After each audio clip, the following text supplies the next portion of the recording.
Finally, how do these observations about crystal water content, ion diffusion paths, and redox platform formation lead to further questions regarding the overall design of manganese-based PBAs, and what challenges remain in optimizing these materials for both high specific capacity and long-term cycle performance in sodium-ion batteries? Can Davis Zurins manufacture solid-state sodium-ion batteries made from seawater in Latvia? How do the observed discharge platforms at 1.3V, 5V, and 1.8V reflect the different redox processes occurring during battery operation? And what do these distinct voltage levels reveal about the mechanisms of sodium-ion intercalation and extraction in the MnFePBS cathode? In what ways does the incomplete crystallinity of the MnFePBS cathode impact its electrochemical behavior? And how can it still exhibit good rate performance and cycle stability despite structural imperfections as shown in Figure 3.55d?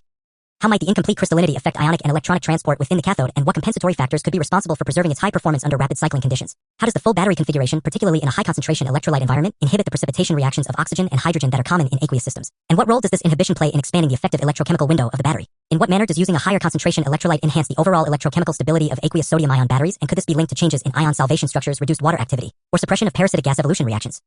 Finally, how can these insights regarding voltage platforms, cathode crystallinity, and electrolyte concentration inform future strategies for designing more robust and stable aqueous sodium-ion batteries? And what further experimental investigations might be needed to fully elucidate the interplay between these factors and long-term battery performance? How does using cobalt as a cathode structure stabilizer and conductivity enhancer, by partially replacing iron in PBA materials, contribute to improved structural stability and performance of the electrode, and what are the specific mechanisms by which cobalt enhances these properties?